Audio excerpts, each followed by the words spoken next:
I'm surrounded all day, not by political people, because I don't live in D.C. I know you don't either. And I love that. I hang around normal human beings.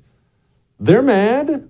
They're mad about everything. They're mad about America being embarrassing. They're mad about the border. They're mad about the COVID lockdowns. They're mad about this stuff. But then I'll ask them, we have a Republican primary, I ask them, oh, nice, it was primary day today. Who'd you vote for? And they go, what? Mm-hmm. It was? I didn't know there was a primary.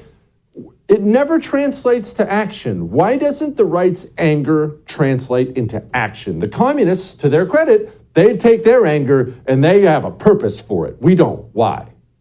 I think that's one of the things that makes the founding generation of this country so unique. I mean, listen, they were sinners too. They were imperfect too. But a lot of those 56 men that signed that pledge of their lives, fortunes, and sacred honors were wealthy, successful landowners.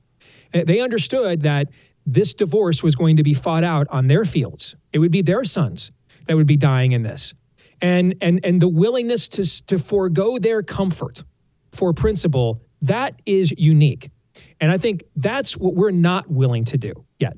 It hasn't gotten painful enough, which is sad. It hasn't gotten uncomfortable enough.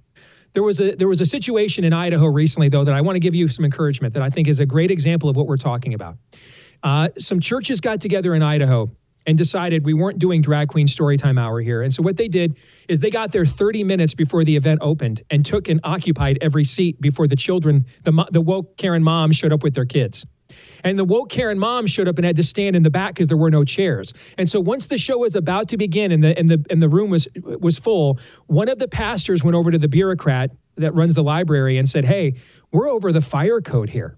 You know, and those standing room only people, they've got to go. I mean, there's too many people here in this room. And the bureaucrat was forced to acknowledge this and had to kick out all the woke moms and the kids and so the kids were not subjected to this event. And the dragsters, the pedo groomers had to get up there and do their dances in front of a silent group of believers who just sat there quietly praying with their eyes closed while they cavorted doing their acts. That's, Jesse, it's one of the most badass things I've seen in my entire life. Awesome. It's power under control. And here's the thing, the men led. The men in the church got together and took the leadership and got angry, but they exercised their power under control and they destroyed this event. To me, that is a model for how to move forward. Man, that is awesome. All right, Steve, before we go, Nefarious. Steve, my wife and my oldest son love these scary movies, man. It is not my thing.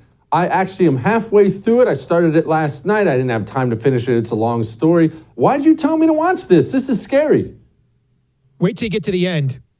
The second half. All right, we made something they said could not be done, or maybe no one's actually attempted, Jesse. We made a right-wing horror film. And I promise you, by the time we get to the end, you will be very, very pleased with the overall story that we tell here. Sometimes a dark culture needs to hear the truth from the darkness. It'll listen to truth from the unlikeliest of sources. So I promise you and your audience, Nefarious in his own way is going to take this leftist, atheist psychiatrist that he is alone with in this room.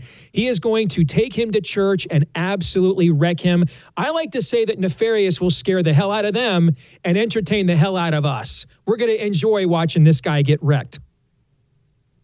Steve, you're the best, man. Steve Deace, Rise of the Fourth Reich. Go buy it, read it. Appreciate you, bud. Thank you, man. Same to you. God bless.